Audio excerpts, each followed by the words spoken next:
Lions coming off a big win against the Minnesota Vikings. It's sort of a situation where if you believe in trap games, if you believe in those emotional letdowns, you're riding high off a big win last week. Titans come into town, you're hosting them.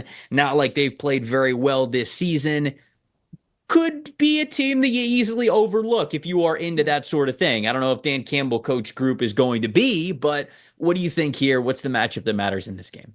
Well, it's Sonic and Knuckles, otherwise known as There Jameer you Gibbs go. and David Nice. Montgomery, against this Tennessee run defense, which is actually pretty good on the season. Fourth lowest EPA per play allowed against the run, second most tackles for loss or no gain against the run as well. So that's something that Tennessee does pretty well on defense.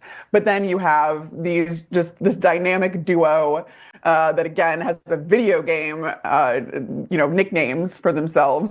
But what's really interesting too is that, I mean, these guys, first of all, you're running behind one of the best offensive lines, if not the best offensive line in football in Detroit.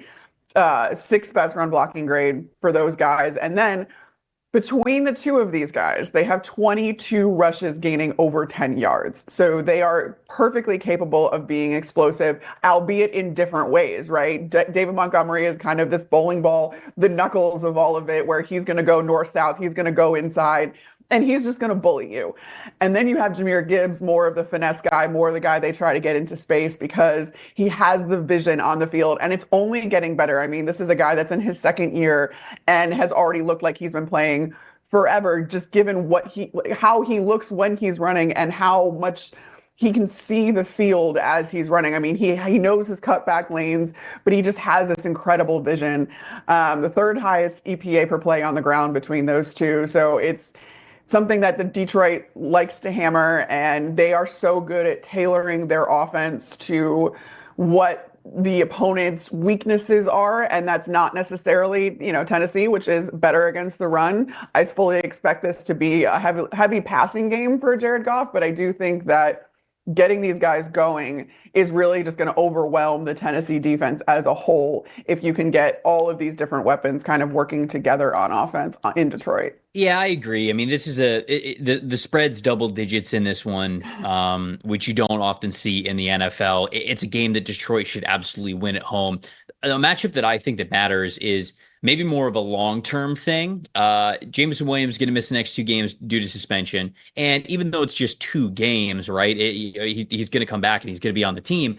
I'm interested to see over the next 2 weeks what this Lions offense looks like explosively without him. Because when you look at the Lions offense and players that have caught passes of 15 yards or more this season, Amon-Ra St. Brown's number 1, as you would probably expect. He's got 12. And then it's Jameson Williams with 8. And then we got Sam Laporta at 5, Tim Patrick at 5, Khalif Raymond at 4. And then you got the running backs each that you mentioned there. They have 3 apiece. So, Jameson Williams being number 2 on this team at catching the deep ball, and certainly his speed and that being the type of player that he is, that's an element that they like to mix into the offense, as we have seen many times before with the Lions and how they kind of construct their plays.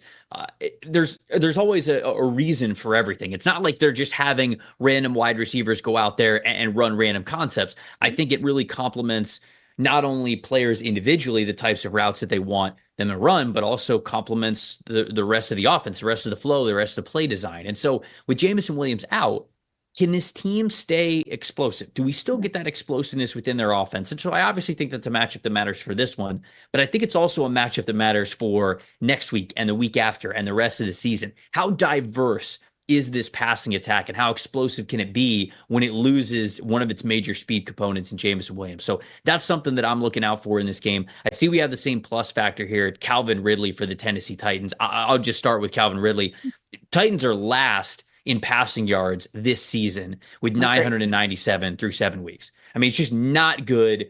Ridley, what was this, 2 weeks ago, where he didn't have a single target in the first half, and he was obviously upset about it, understandably so. You pay him a lot of money, you bring him over, you want to get this guy some targets, especially when the team is losing. It's never easy to not get the ball as a star receiver, especially when your team is losing. You're going to want to have the ball more because you think you could help the team out. Now they don't have DeAndre Hopkins. So now it literally is Calvin Ridley. Now it is, okay, you are going to get the lion's share of everything here, and he has to be a plus factor because this group was already bad with DeAndre Hopkins. And it felt like they had no chemistry of how to get the ball to their receivers, whether it was Mason Rudolph or Will Levis out there. It's now Calvin Ridley's show. He is the wide receiver that this whole passing attack has to run through. Does it become more streamlined or does it become more limited? It's going to be one of the two, and that's a factor that I think we got to watch out for. Yeah, I mean, that's the biggest thing, right? Is can you get this passing offense going, and can you do it when Calvin Ridley is going to be paid attention to even more so than he was before? And can he get those contested catches? Can he be the guy that we all wanted him to be, even in Jacksonville, as being that wide receiver one, and you know, coming back from the suspension for the season, and then it just never really panned out quite yet. And you hope that that's still there, but Tennessee is going to have to figure out a way to do that. And I mean, that does hinge on their quarterbacks being able to pass the ball down the field, whoever it ends up being. But then it's this offensive line that needs to protect well. And there's not a whole lot that's working on offense, although you do have the offensive line gurus in Tennessee, which I thought was going to translate into a lot more than it already has.